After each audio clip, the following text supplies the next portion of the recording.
வங்கக்கடலில் உருவாகியுள்ள காற்றழுத்த தாழ்வு மண்டலம் தீவிர காற்றழுத்த தாழ்வு மண்டலமாக இன்று வலுவடையப் போகிறது. இதன் காரணமாக தமிழகத்துக்கு அடுத்த 2 நாட்கள் அதிக கனமழைக்கான ரெட் அலர்ட் விடுக்கப்பட்டுள்ளது. இது பற்றி சென்னை வானிலை ஆய்வு மையம் நேற்று வெளியிட்ட அறிவிப்பில் கூறும்போது, காற்றழுத்த தாழ்வு மண்டலமாக நேற்று காலை 8:30 மணியளவில் வலுப்பெற்றது. இத்தாழ்வு மண்டலம் இலங்கை திரிகோணமலையில் இருந்து தென்கிழக்கே 450 கிலோமீட்டர் தொலைவிலும், நாகப்பட்டினத்தில் இருந்து தெற்கு தென்கிழக்கே 740 கிலோமீட்டர் தொலைவிலும், சென்னையில் இருந்து தென்கிழக்கே 940 கிலோமீட்டர் தொலைவிலும் நிலை கொண்டுள்ளது. இது வடமேற்கு திசைக்கு நகர்ந்து இன்று தீவிர காற்றழுத்த தாழ்வு மண்டலமாக வலுப்பெறும். அடுத்த 2 நாட்களில் வடமேற்கு திசையில் தமிழகம் இலங்கை கடற்கரையை இது நோக்கி நகரும்.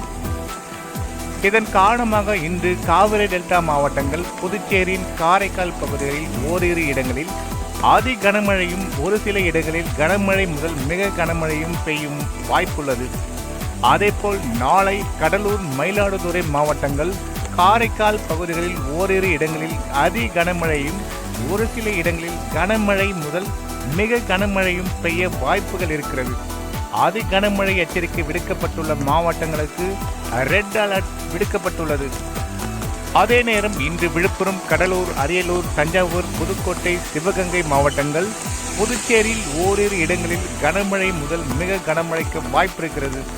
ராமநாதபுரம், திருச்சி, பெரம்பலூர், கள்ளக்குறிச்சி, செங்கல்பட்டு மாவட்டங்களில் கனமழை பெய்யும்.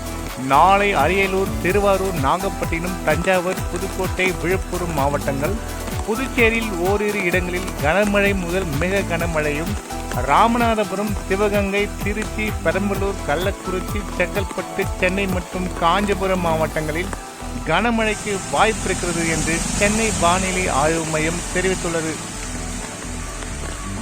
28ஆம் தேதி செங்கல்பட்டு, காஞ்சிபுரம் மற்றும் விழுப்புரம் மாவட்டங்களில் கனமழை முதல் மிக கனமழையும், சென்னை, திருவள்ளூர், ராணிப்பேட்டை, திருவண்ணாமலை, கள்ளக்குறிச்சி, கடலூர் மாவட்டங்கள், புதுச்சேரியில் ஓரிரு இடங்களில் கனமழையும் பெய்ய வாய்ப்பிருக்கிறது.